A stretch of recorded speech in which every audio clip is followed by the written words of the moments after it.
everybody. Welcome to CED Office Hour Live. And the CED stands for Community and Economic Development. Hi, I'm Amber Twitty, and members of our team, Ambrose Moses, our astounding program lead, Anthony Barwick, our illustrious program leader, Paige, Alice, who is also one of the worker bees like myself. Um, we are, and Eric Smith, who won't be able to be with us today.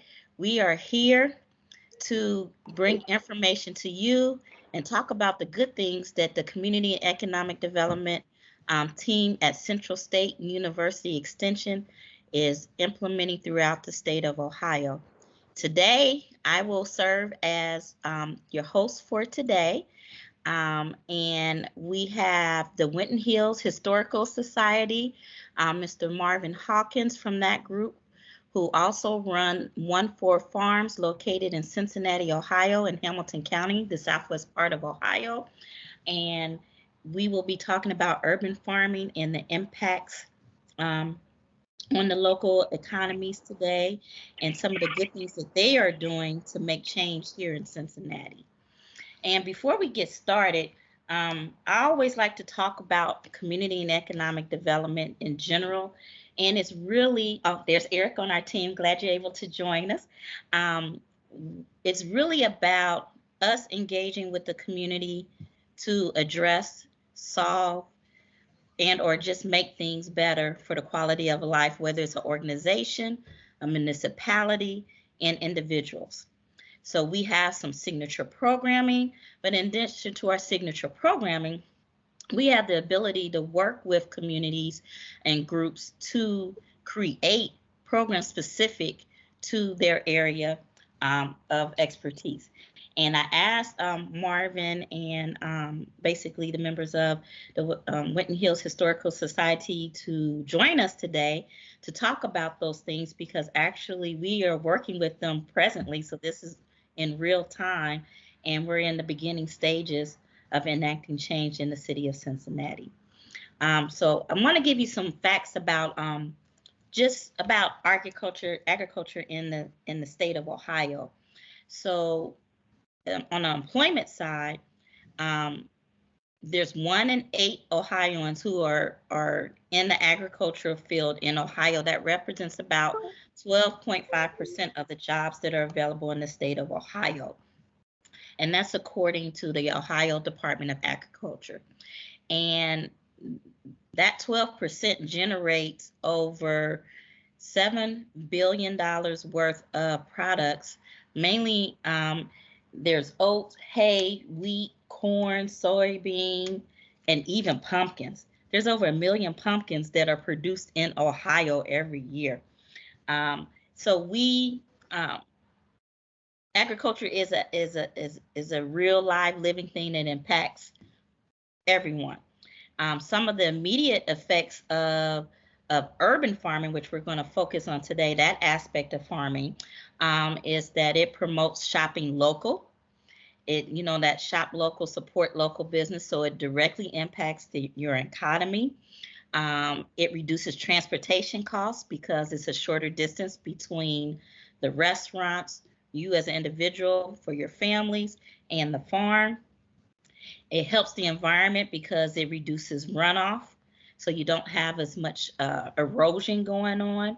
It makes the air quality better. And if you know us in Cincinnati, we're down in the valley, and what comes in the valley stays in the valley. So we breathe a little bit of everything, and we have a lot of manufacturing. So that helps reverse some of that climate change. And with urban farming, one of the challenges is that you typically do not have large areas of land to farm. But with the current technology, you have things such as vertical farms. Those are farms that are built in buildings, and they're layered in a vertical manner instead of outward. So you can produce what a large farm can in a small, say, manufacturing type of building.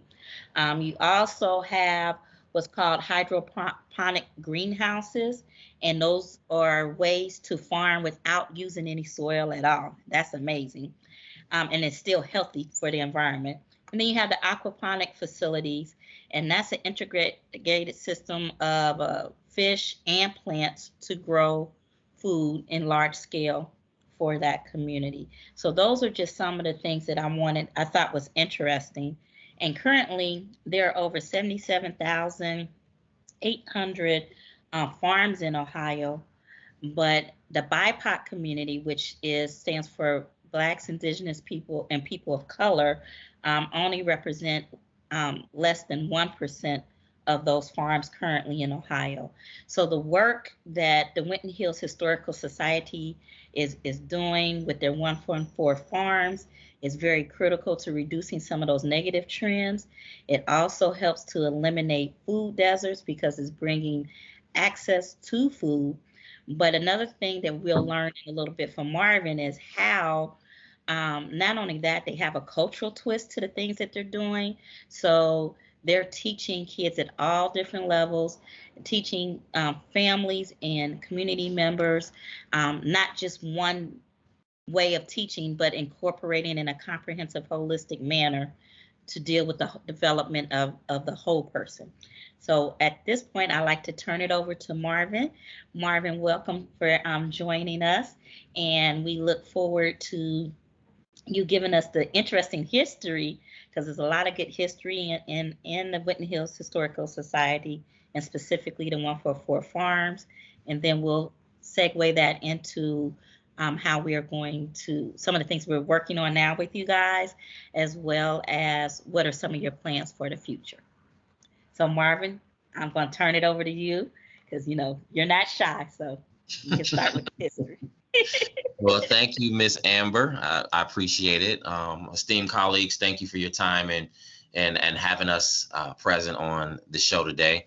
We're really excited about the activities and all of the things that we are currently doing and have planned for the future over in the Winton Hills community. As she said, I'm a representative working with 144 Farms and the Winton Hills Historical Society over at in the Winton Hills community on what we call the Winton Annex and Fairground, and also the 144 Farm, which is adjacent to that property. You know, what's really interesting is that we organically got started in this direction just from sheer stumbling across those properties and having a vision light years beyond what we anticipated. You know, it's been a labor of love, and you know, Obalaye, who is one of the co-founders of the organizations, and also is the chief general in charge of 144 Farms. We had reconnected after many years of actually being colleagues and friends and brothers in the artistic community. And Obalaye has extensive background when it comes to agriculture and farming, has gone to farm school, has gotten his degree, worked in different sectors of the country with some of the thought leaders and people on the forefront of what we call the urban agriculture movement. So as I was stating, is that we stumbled across this when we were able to acquire the properties. And, you know, it became apparent that, you know, specifically for this community, specifically for the business and just the craft and the religion of agriculture, that this is something that was a legacy piece. This is something that our forefathers, something that our ancestors and people before us, you know, it's actually in our blood, in our DNA. You know, many of our family members were sharecroppers, you know, in the Deep South, and was very familiar or lived and breathed this agriculture, and just for survival means. And what we found is that, you know, one of the big things within our community that is a plague is health and wellness and being of sound body and mind. And specifically for those communities who are underserved, having access to resources and even the knowledge of where your food comes from. And that was our initial conversation. So what we said is like, hey, this would be a great idea, you know, a great opportunity for us to engage the community deeper around a conversation about their health and wellness and how we can be of service and a steward to the land, a good steward to the land, and also a good steward to the people, and pushing them in a direction where they can practice self-sustainability and improve their lives and their diets. thus far. So we got together, created the 144 Farms umbrella, and our first year was a little challenging because when we launched, it was COVID. Literally, COVID sort of crept up on us, and it became very challenging for us to fundraise, for us to friend raise, for us to raise awareness, and even get the community engaged. Because I think for a thing like this, there has to be the hands-on component of, exposing people to agriculture, actually having the setting, the resources, and the time and atmosphere and environment to actually show them how to do it. And that a lot of that is a lifestyle change. And as you know, many people are not used to that. And even in times of crisis, like with COVID and, a lot of the health challenges that our population and the world has seen, getting someone to understand that, you can actually alleviate some of these health issues and ailments through your diet. And this is how you do it. And these are the foods that will help you. And if you adapt these to your regular diet, you can move in a direction to have that sound body and mind. So we created the organization, very grassroots, throughout 2020.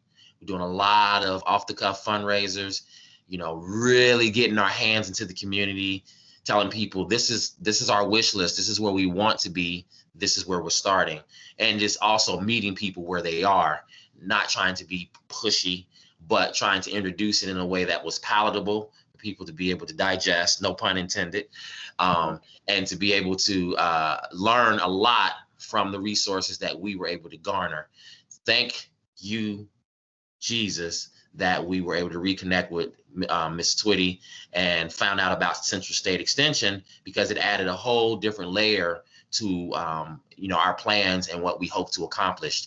Now we've moved in the direction of how do we establish educational resources? How do we set off on a path where we can invite people over to our 6-acre and our 12-acre plot and be a part of the operation, be a part of building something great, and also establishing an organization that will lend itself to helping people to be pulled out of poverty and also pulled out of bad health and bad choices around their eating. Also, the business of agriculture. As we know, I believe they said last year, I know small businesses for African Americans grew upward of 80%, which was huge in a pandemic. A lot of people took those stimulus checks and they were out there starting their business, their dream businesses. One of the things that people don't really think about is like food is big business. Food is a necessity. It's not a luxury. It can be a luxury, but it's a necessity for everyone. So this is something that, you get enough people and change their way of thinking, change their paradigm around food and the benefits of, obtaining and growing healthy food, you get people thinking along a different level. So now we've just launched our first program. We always thought, we want to start with Let me intervene right before we get to that, because Mhm. Obalaye joined us, and like for him to kind of give his history, and then while he's bringing his camera back on, want to also point out and reiterate when you said 80% of new businesses in Ohio was the growth within the African American community. That is huge, because that is opposite of what the national trends were. The national trends were we lost over 50% of African American businesses. They totally shut down, not to be reopened because of the direct result of the pandemic. So that is huge that we had growth when everyone else had major losses across, based on the national trend. Also want to point out a lot of times urban farms might be a lot that was just a single house. So that might be a half an acre or 1 acre. And it's very important to iterate that you all's property is 18 acres. 12 is going to be for farming, and the rest of it, the other 6 acres, are going to be for the engagement and the activities and the education, and for the community to use the property. So I just wanted to emphasize how huge that is, because you just rolled it off your tongue, but it's huge. It's very big. That's the starting point that you all are coming in at. So Obalaye, Would you please kind of give us your background? Marvin gave the general, the purpose and things of the farms, but I just wanted to make sure you had the opportunity to talk about you and all the great things that you have done to even make this even possible in Cincinnati. And then we'll go into the programs and the Harvest Festival. You're unmuted. We can't hear you.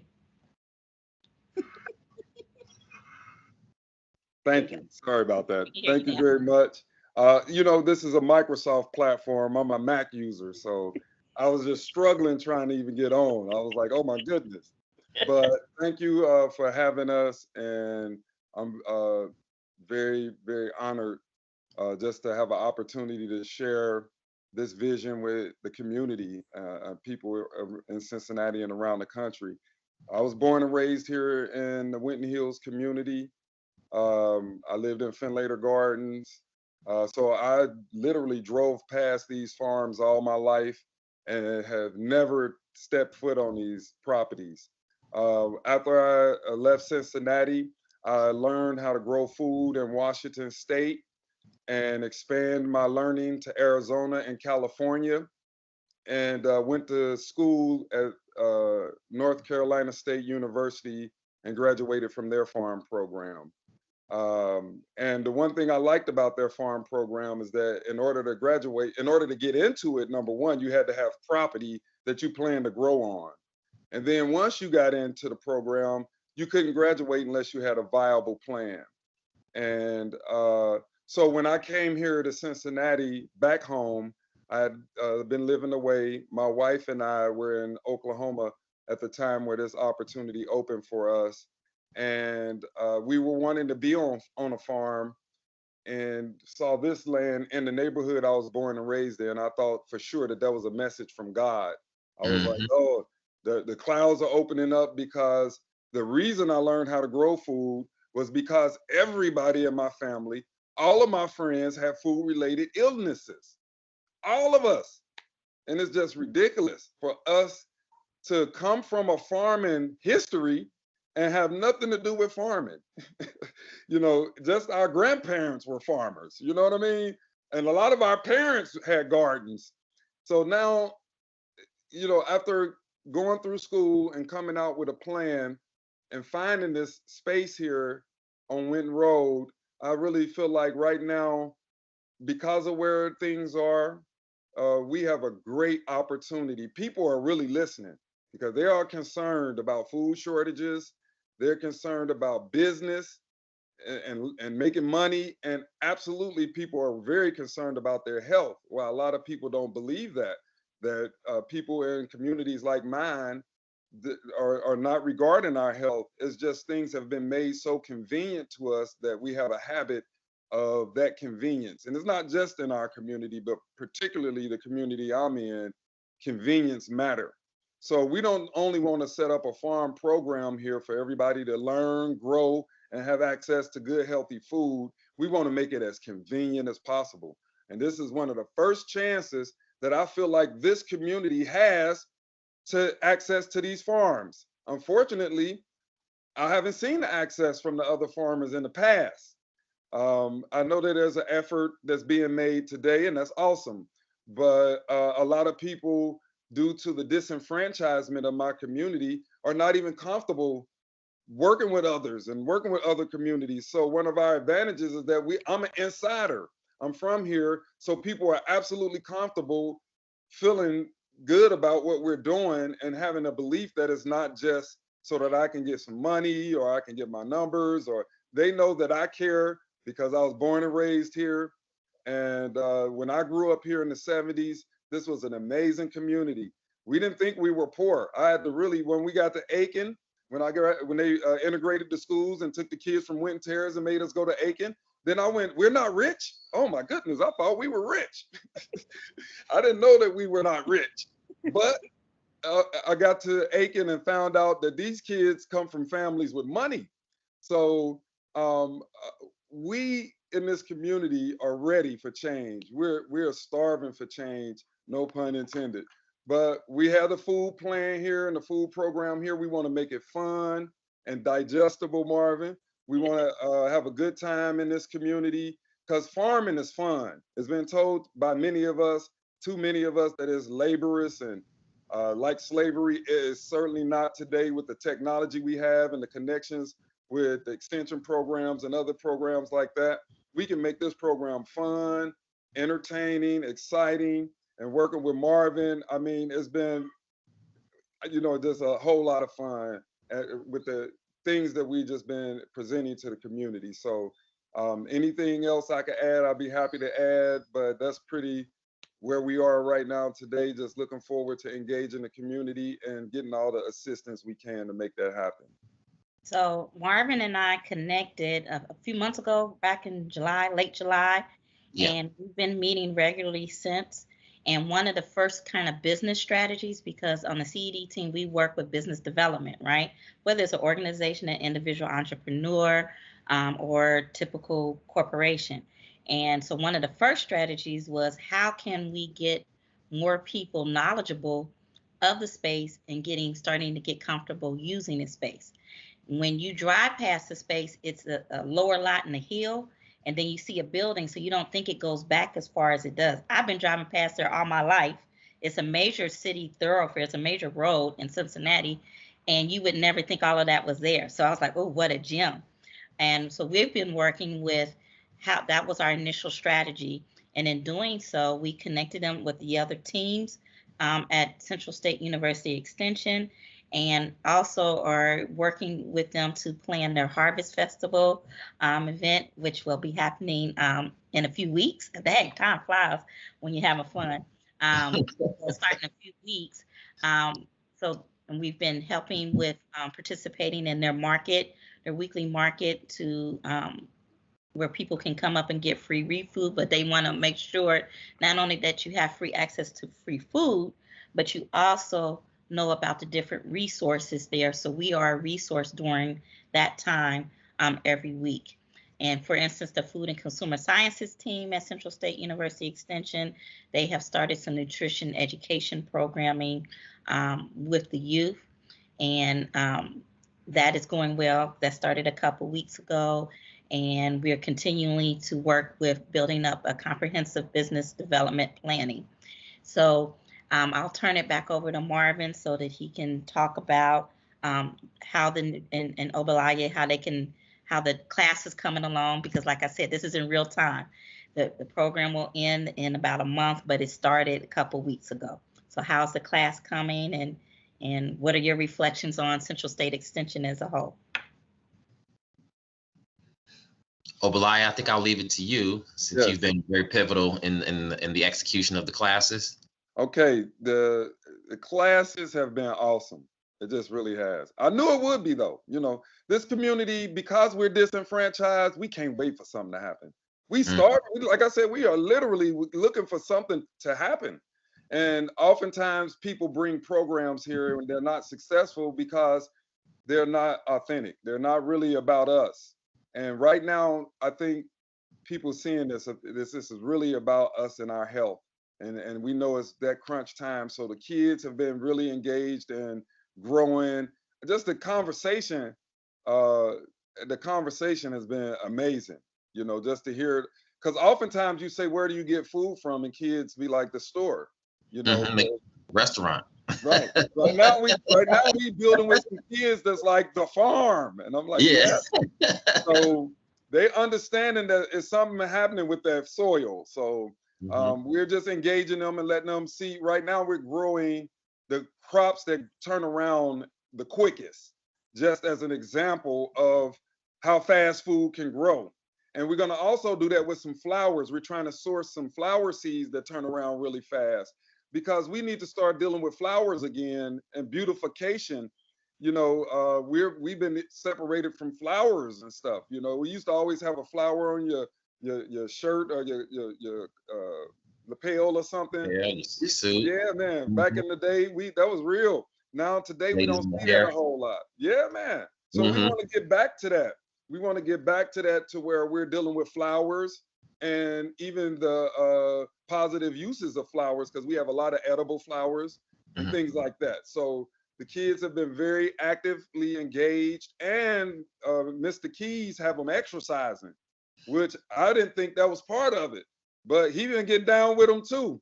I don't know if y'all seen the website. He was doing cartwheels and everything a kid do, he matched them. So I was really impressed with how he got busy out there with the kids. And we've been having a lot of fun just learning about the ag and, you know, agriculture. And the extension has been excellent with providing us with resources and an educational platform that takes us kind of beyond just talking about it, but giving us exercises to do. So it's been awesome. Yeah, and may I note, piggyback that, you know, one of the biggest things that Obelaya and I really wanted to stress when we embarked on this journey is that this feels recreational. You know, we didn't want to be preaching. We didn't want to be, you know, have it be heavy. We didn't want it to be, you know, so stiff and rigid that, you know, people were like, well, I'm not going over there. Like, they just want to talk me to death. You know, I think with us starting with community programming, you know, we actually did our first Harvest Festival last year. This year, we're expecting it to be a lot bigger, you know, working with the community as far as community events. I mean, everything from, you know, birthday parties to, you know, repasses. We've done it all at this point in time, and it's been very positive. And I think, you know, having the ear and the eyes of the community, specifically around this particular direction now, the timing is just right, because like you said, we're starving not only for, you know, something to happen, but for change. So, and in speaking with that, you know, not only are they working with the kids, we'll be working with the adults. So one of the requests are, which we're in the middle of schedule, we'll be scheduling, is we have what's called on the CED team, the Ready, Set, Grow. And we have the agriculture edition, right? And so we will be teaching the aspects of Ready, Set, Grow in the agricultural space, and that's for entrepreneurship in the agricultural space to the residents next year. So that's something that one of the ways that the CED team will be helping with one of our signature programs. Can you expound a little bit more on how the Harvest Festival came about and how Central State will be playing a pivotal role in bringing that about? Marvin, can I open that up and then pass it to you? Yes, absolutely. Because one of the things that I learned when I was in California, farming, the big farmer, we couldn't compete with him or her. The big commercial farms, the thing for small type farming out on the West Coast was the activities around farming, community engagement, festivals. So harvest festivals are like a big part of small scale farming and tourism, ag tourism on the West Coast. So when Marvin and I hooked up, I was kind of just, you know, debriefing him on my experience in California. And that was one of the main points where he felt like we could really bring people in with those festivals. Go ahead, Marvin. Yeah, and you know, and my background specifically is in large scale civic space events and event planning, whether it be festivals, whether it be around music, you know, whether it be around, you know, various topics. And then, of course, agriculture was like, oh, wow, you know, I've never really gone down this road before, but this is going to be great because this will be the gift that keeps on giving. This will be something that will, like we said, will bring change and will a pivot to the community. So we set off on this journey last year during the pandemic. It was a little tough because, you know, we had to get over the hump of people feeling comfortable in a space. Even though we were outside on a farm in the open air, there was still that, you know, gun shy. But now this year, since things have opened back up, people are really excited about it. And we were thinking, you know, we were sort of in our minds and like, you know, in our heads and like, well, you know, what would be sort of the icing on the cake? What would be something that would literally, you know what I'm saying, tip the scales and really make people take notice? Harvest Festival, yes, great. There's a lot of those that go on, but what is the actual edge? What is the twist? So we said, well, Obelaya said one day, you know, I want to get into growing grapes, and I'm like, that's a great idea, you know. I'm like, so that's why. Well, why don't we why don't we do a food and wine festival? And it was like, ding, we kind of looked at each other and it was like, that's it. Because within that, we can not only engage the greater community, we can engage on a national level. Right now, we have some great talent coming in who have various experience in this space of agriculture, but also preparing healthy meals, sourcing healthy items as far as food. We have the chefs from 3v3. You guys are going to love them. These brothers are world renowned. They've cooked from here to Dubai. They've cooked for everybody from kings and queens to Oprah and Tyler Perry. You name it, they've done it. And they're very happy to be a part of this. They're going to be coming in for the festival, as well as other winemakers and other artisans and chefs that will have a focus on not only health and wellness, but food scarcity, food insecurity, which is a big thing that's plaguing that particular community and others around the city, and how we might be able to get people to look at food differently. And that is the challenge, because we've grown up in a society where we need the instant oatmeal, we need the quick fix, we need the microwavable. Now people, we go and we just snatch something from a drive-through, or we go to Chipotle. Well, that's not always the way. And the big thing for us is really, like I said, changing the paradigm of the people around us in the environment, and getting people knee deep in this new movement of urban agriculture in the Winton Hills area. And I want to add this real quick, Amber, because from a historical perspective, you have half an hour to talk. when we talked about grapes, yeah. Interestingly, we are the Winton Hills Historical Society. We did that intentionally because too often, especially predominantly Black communities, have no institutions of history there that preserves what happened. So what we get is the narrative that it's a bad community because everybody heard the bad news, but nobody's preserving or institutionalizing the positive stories. So we wanted to come as a historical organization for that, point, but also because historically this was Wine Valley. The Germans that settled here were some of the biggest wine producers in Cincinnati. And a lot of this land now is just being landscaped and not being used. So my whole vision was we have the workforce here that needs the work, and wine and agriculture is big business. I mean, if we go for the money stuff, the cash crops, we could really make a way for people to make money, and then join the rest of the world who's doing these wine valleys all over California. This would be a wine valley again for us, and I think that's an awesome way to do it, is adding that into the festival. Yeah, not to mention that Cincinnati is definitely noted as a birthplace of the wine industry. A lot of people don't talk about the legacy of Nicholas Longworth and others around that, and even including stories that come out of Wine Valley, where we are, that Cincinnati was one of the first, if not the first, to launch big business in what we now know as the wine industry. So it was just a perfect fit. And so, and we planted that seed, and it has grown exponentially by the day. When I tell you that this is going to be a spectacular event on the heels of what's going to be a great harvest festival this year, we have several vendors that are going to be coming forward, from not only the agriculture business to the arts and crafts business, to different type of organic goods,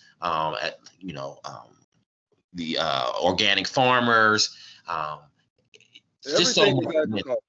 Yeah, everything we talked about in class, that from your shirt to, and we were very prevalent in the cotton industry. And now it's like, again, when you talk about agriculture, it's like slavery, no, or cotton. No, we are the best cotton producers, man. Let's get busy and make our own clothing lines with our own cotton, our own other textiles and things like that. All of that comes from agriculture and paper and everything. And the kids are just really like, wow, I didn't realize even metal, everything comes out of the ground.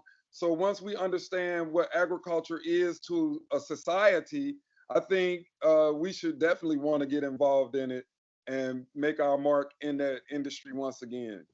Mm-hmm. This is not just milking a cow, and not just growing ears of corn, what you see when you're going up and down the highway, right? It's a Mm-hmm. lot more things that are all things. Agriculture is the base of a lot more things than people realize. So I'm glad you're spreading the word and educating about that as well. Want to let you know that a member of our audience said that harvest festivals are a wonderful concept. Basically, they're glad that you're doing it. Um, we know that it's just I'm just excited about the event because this is the first kind of big event we get to do with you guys. And are there any other questions or comments that anybody would like to make at this time? Feel free to jump in. Ambrose, you have that look. Do you have a question or a comment? Yeah, I have a couple. I've been writing down a couple notes. Um, That says a so, lot. When he's taking notes, that means you got it going. well, you guys have been really thorough in your presentation because some of the questions you did start answering because I was going to ask about how much uh, space or how many acres you had, and you said it's a total of 18 split between 6 for the farm and 12 for other activities. And then you started last year in 2020? Yes. Okay. Yeah. It was a very soft opening. Okay. Okay. So when you say that 144 Farms is an umbrella, can you tell us a little bit more about that structure or your sort of concept or structure there? Yeah, I think it's important for us to note um, and to differentiate, just to kind of give you some context about the Winton Hills Historical Society, which is more so around the, like you said, the historical context, the culture, aspect, the community engagement around the history of the area, and particularly the land that we're on, and the history of just agriculture and farming from a standpoint of our ancestors to now, and really making that connection. 144 Farms is actually a brainchild of Obalaye, and we actually met as a group of 144, which is I call us the best artisans, the best artists, and poets, musicians, and we just had such a connection because it's really just a bunch of creatives who, we started a long time ago, really fellowshipping and building community, outside of what the normal community that you see around you. And we use those talents, very wisely. And we've come back together in several aspects. And this is really the biggest journey for us because we're giving back. We, now as older, I don't want to say too old, but older Black men who have a little seasoning on us, we're able to take all of that history, all of that knowledge, all of that experience from the places we've been. Obalaye has gone to California and all over and learn, I call it the art of agriculture. I've spent several years, touring around the world, with music and dance and art. And not only, I just want to be clear, agriculture and culture is our focus, but this program that we're actually launching is youth in arts and agriculture. So we also will be exposing kids to different art projects as well. And the focus for that and the aim is to use sustainable materials and things from nature and things from the farm to create art. So a fully integrated program where we can give kids a well-rounded exposure and engage them on a bigger level and really entertain them and create some fun things for them. So and I want to add this, Marv, that because and you was touching on that, the one thing that people sometimes overlook, and why I love the history component to this, is that dance and art and culture is agriculture. It comes straight from a lot of dances, and traditional dance come from planting and doing different things like that. So it's absolutely connected to agriculture. And I feel like once we put the youth back on the land, I think some new art is going to form from that, like dance moves, different things like that. Because with all dance is imitating life.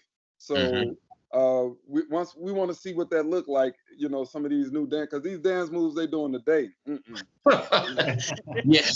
We yeah. need to take them back to the farm. Yeah, it's a different language. It's a language. It's a language. You know, Right. it's like learning a different dialect. You know, and it's, you know, the funny thing is it's in our DNA. You know, and when you touch somebody with programming or activities like this, and they really lean in and engage, you know, you've just tapped into something far deeper than the surface. It's spiritual. You know what I'm saying? It's you know. I just can't say enough. I'm just really excited. I'm kind of overwhelmed because I just never, you know, it's funny when we set off on this journey, I never thought that a year from now we'd be here talking to Central State Extension and have the eyes and ears and support of you guys. So I just really want to say thank you again from the bottom of my heart, because now we have a clear path to where we're going. Well, and as I listen to what you're talking about, and I see and hear the passion, and in terms of what we do in terms of community and economic development, and you're saying, you know, you're excited about and didn't see, you know, where you're going to be here, you know, a year ago. Part of what we look at is how to start and build a project, an initiative, so that it is sustainable, so that it will be here 10 years from now, 15 years from now. And so when I'm asking some of those questions, and I know we can only go into so much, but when you talk about an umbrella organization, you talk about the Winton Hills Historical Society. So my questions, you know, more specifically, like, are they corporations? Are they nonprofit? Are they 501c3? You know, what kind of formal structure do you have that can help provide that foundation for you to build upon, bring in some other, you know, as you bring in other people, that there is some longevity to it. So even if you decided to step away, or, you know, or you guys started traveling again, because I think between the two of you, we've sort of covered half the world. Yep. So, but having that foundation, you know, that structure is important to have that longevity. So I was just wondering a little bit more about the, you know, do you have some formal structure, or is that something that you're working on? Yes. We have the 144 Farms is a LLC, and it's a family-owned business. And the Winton Hills Historical Society is a 501c3 nonprofit organization. And yeah, that's like when we say umbrella as well, because that is our goal, is to eventually form some type of co-op for, you know, especially people in this area that extend beyond agriculture, because the other forms of businesses that I feel like a lot of people out here has not been turned on yet. So we just need to have a platform, like when we do the marketplace, where people who may not sell food or agricultural based business still have a place where they can meet the market at, you know, and that's what's been missing. So our property offered that to people as well. So yeah, we did set it up as a LLC on the farm side and a nonprofit for the institution. Mm-hmm. Okay. And so one of the things that that CED that we've been involved with, there are some urban farmers, you know, a group of them in the Cleveland area that we have worked with and engaged with over the years. And just before, you know, the pandemic hit, so in the latter part of 2019 and then going into early 2020, a group of them expressed an interest in forming a co-op, and we did sort of shepherd them through that process, and they were able to formally file and start their co-op. So what you're talking about, the kinds of things that you're bringing up now, you know, this is the kind of education and extension services that we do assist with. but obviously the nuances of your operation are different. But there can be things that can be done to help with that. And in addition, there have been some recent changes here in 2021 in terms of some of the legislation in Ohio concerning corporations, where we are now allowed in Ohio to do what's called benefit corporations. So it can be a for-profit entity that has more of a social purpose. So it can be a for-profit where the primary objective does not have to be the generation of profit for that entity. It can be a social oriented purpose as well. And then there's also recent legislation concerning the formation of LLCs. There's been a complete rewrite of the law where you can have an LLC that even has what's called series or sub cells within it. So if you were going to do an entity as you're describing as an umbrella, there may be some other things that can be done to formally arrange those, but still stay under that same company. So there are some things that are available that might be of benefit to your operations, your current and some of your future plans in terms of that formal structure. That's good information. That's all I had. I'll step down a little bit there.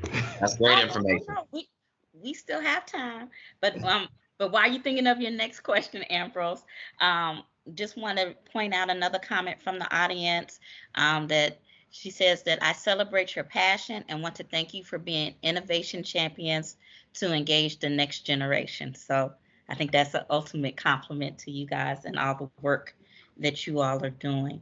And the one good thing that I like is, as we started our conversations with our weekly meetings, is that everything that you all do is what you say, right? It's, we want to do A, B, and C. How can you guys help us to get there? So you're very in tune and focused on the ultimate mission, right? And even as we go through the business development piece, you already have some ideas on multiple uses of spaces, so that you have multiple income streams coming in. And I would like for you to kind of touch base on that farm building that you can see when you're going up Winton Road, and it's the first house, not the barn, but the first house that was probably originally a cabin or someone's home originally, and your potential and your planned uses for that space, and how you want to get a foundation and yeah, did you want to talk about the property on the land that is next to the barn, which is a second community gathering space that we have in our master plan. And Obalaye is actually a very, it's somewhat of a personal story that was really compelling. You know, when I reconnected with Obalaye with some things I didn't know, and that was part of the vision when he first saw the land in this particular house. Do you want to talk about that, Obalaye, a little bit, about your sister? And yes, that's what I was alluding to. Yes, thank you. Okay, so that's what brought me back to Cincinnati. My sister was battling with cancer, and my mother died from cancer, my father died from cancer, and so on and so forth, my grandparents. So that's very prevalent in my family, food-related issues. So when my sister passed and I came in, I just felt like, and that's when I saw this property. I was just like, God is calling me home, because I've been doing all of this work around the world for people I'm not even related to, and, you know, saving lives and, you know, helping people get healthy. And my family is here dying. And for that property to open up, like I said, that's why I always say it was a spiritual thing for me. And Marcy, her name was Marcy. And one of the things that she always did before she passed, because she had no children, but she had for anybody in our family or friends, she'll give them a baby shower. Even if they had their own, she'll give a baby shower, and she make all her handmade games and gifts and things like that. So ultimately, when she was alive, we talked about having a space where she could do that, hold baby showers and things of that nature. And my wife is a women's health professional, so she wanted to work with my sister as well, for family planning and different things, and engage our communities about family planning, because a lot of times that is not in the discussion. We Right. talk about families, but okay, let's talk about how we get there before we just start having families. So we looked at different locations, and when that had that extra house on there, it just needed to be renovated. But we was like, that's Marcy's, you know. And so we just been leaving it there for a smaller space to be able to engage a smaller audience or more intimate crowd, and do smaller event type things in a house, because she held all of her things in a house. And when we saw the barn, we was like, that's way too big. That's not kind of how intimate she was. So the house was so perfect. And so that's what put us on a mission to create that space, and call it Marcy's House. Yes, and part of our master plan, when we talk about that, we talk about looking out, 2 to 5 years, is that we're able to finish the renovations on that property, not only for that gathering space, but also for a working kitchen that will be part of the agricultural arm of the operations.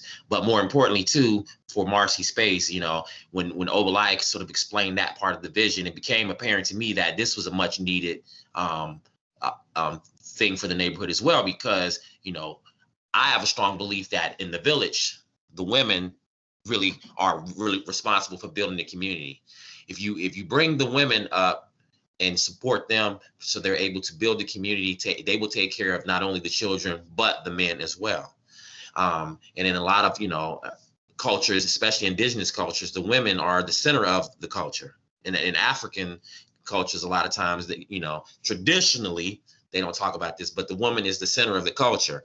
So I think that one of our focuses also on how can we engage, how can we uplift our women in a space, and support them to be able to come together and fellowship and enjoy each other's company. Also, different things that plague women, like infant mortality, when it comes to childbirth. These are major problems that that are also connected to food as well. So we're thinking big picture as far as how can we activate that space for the overall objective of healing the community and providing a safe space for not only the men and children but the women as well. So it's part of our master plan. We're looking at a capital fundraising piece. Actually tapping into the resources there in the neighborhood. There's a heating and cooling business, very prominent one right next door. There is a construction company of color right across the street. We have a black owned plumbing company, a quarter of a mile up the road. We have all of these resources in the community. And Obalai and I said, hey, when we do this harvest festival, when we do this food and wine, we're inviting them all to see what activities, what we're doing there, and see if they can find it in their heart to extend themselves and be a part of this movement. Excellent. That is great. And I know we're coming up on our time. This is almost deserving of another session. Because it raises a number of issues, and Obalai, I appreciate you sharing with us, and sorry for the loss that you've experienced over the years in terms of your family and all. It does raise an issue, a question, at least in my mind. You guys have talked about food and the nutrition and all, but in terms of environmental justice. When Obalai was sharing his family experiences, it reminded me of one of the probate attorneys in Columbus that I spoke with, who was telling me how there were generations of folks in the Black community, parents, children, grandparents, who had died of cancer, and there was environmental pollution from one of the manufacturing plants in that community. It was Georgia Pacific, actually.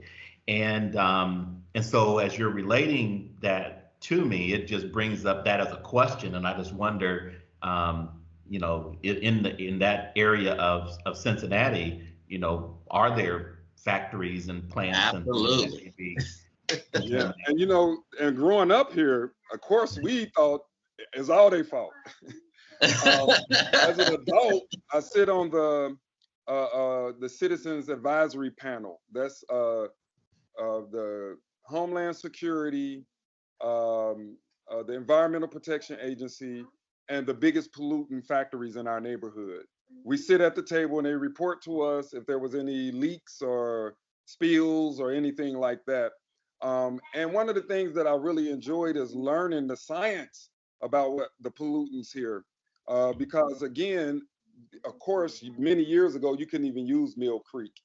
I don't know if y'all know that the Mill Creek is back, and it runs right through my neighborhood, and they put recreation on the Mill Creek and other places, but it's like it's a hollow place where I'm at. So because all those industries are dominating that area. But a lot of those industries have claimed that they've changed their ways. And so we've been given confidence that they're not illegally polluting, that the pollutants that they let out are acceptable by the government. And that's all we have to go on with that. Right. And I think that, and I know where I see the 3 o'clock there, Amber. So I'm just going to make my last comment. And I know that Eric may want to jump in here because when we talk about community and economic development, we talk about the environmental justice. I'm sure that there's probably some touching in terms of the resiliency issues that Eric has been looking at. Did you have any thoughts or to share, Eric? Well, I apologize. I do need to jump on something else, but really what I want to say is just I don't have anything to share so much as just to thank you and to say that with utmost gratitude. The work that you're doing is inspiring and so important, and it's rooted in soul, and you can just feel it, and it touched me. Thank you very much. Absolutely. As we close, I just want to say, gentlemen, thank you for the information. Amber has shared information about 144 Farms, but I've been dying to ask, what is 144? What does it stand for? But we only have Ambrose. We have time. Ambrose kind of took over all the Anyway, I'm just giving him a hard time. No, but I want to say that what we need to do is, as much as we partner with our communities, is we need to avail you of the contacts that we have. So to help push your initiatives and goals, it's all about who you know, right? So one thing I've always do with any new relationship is try and find out who is their network. So as much as whatever capacity that we're going to serve CED, we want to extend our network to you, because it's all about who you know. And sometimes it's just about name dropping, and then we just kind of tee it up, and then we allow you to then, more or less handle your business and make your ask. You see what I mean? So I like these conversations, but I like to get down to the critical assessments and critical essentials when we're talking about relationships and funding and these kinds of things. So know that community and economic development, through our contacts and resources, you have a plethora of resources and contacts. We just need to know where you wish to go, and what do you want to do? And I'll make this final point. We're having, I'm not sure if Amber has shared with you, but we're hosting a Ohio Small Business / Agribusiness Information Summit. It's going to be virtual. It's going to be October 13th from 8:30 to 12:30, and it's free. And we're going to have representation from Ohio Secretary of State's office, USDA, SBA, and the Ohio State of Ohio's Department of Development. We're going to have guest speakers from Ohio Secretary of State Frank LaRose and Congresswoman Joyce Beatty. So when I say to you, now is it, to join in and make these contacts, and now that you have a relationship with us, these are the people now that you don't have to know them, but you just need to know the people who know them. You know what I mean? Mm-hmm. And make that happen. So I'm very, very deliberate about that. I love grassroots movements. My grandmother ran a co-op, so I know I'm running over. I don't want to do the Ambrose Moses thing. No, I'm joking again. I'm joking. Wrap it up music. Hard time.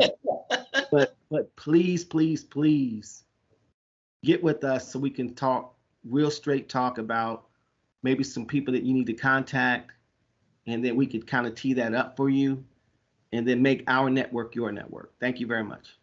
And yes, we are actually starting that process on Monday at 11 a.m. We were just talking about that yesterday. I just want to say from the audience, once again, is thank you for bringing your skills home. I see a connection between the work you are doing and what we're trying to do in the East End at the Pendleton Heritage Center. So there's some good things that they're doing there as well. And basically, she's one of the board members, Ms. Thompson and Ivy Thompson, and I'll connect you guys afterwards. So that is a good segue for what Anthony was just saying about connecting the people within our network as part of your network.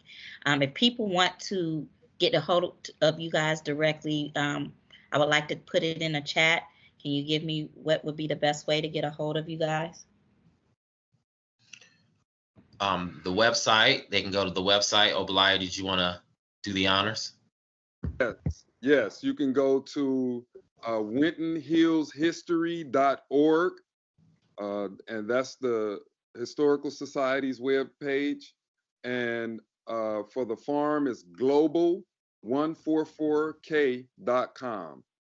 And just a quick thing, the 144 is, as he said, we are a group of activist artists who came together, and that math is noted in a lot of different mystical texts. So 144,000 is like the ones who are the true believers. So that's why we use that term, that number, that name, because we feel like we are the true servants to the people, So thank you for that. Yeah. So this will conclude our edition this week of the CED Office Hour Live. We do this every Thursday at 2 p.m. To the public on the 3rd and 4th, the last 2 Thursdays of the month. So thank you. Be looking out for advertisements as we promote the next upcoming series. Eric, who was with us earlier, will be hosting the month of October. And thank you once again. And if you need to, I'm Amber Twitty, this is Anthony Barwick, Paige Alice, and Ambrose Moses, and we are the CED team. We also refer to ourselves as the CED Heavies. Make sure to register. Joining us. Yeah. All right. Yeah, thanks. Well, thank you all again. Thank you so much. We truly appreciate your time and energy, and Appreciate it. Thank you. Yes, thank you. All right.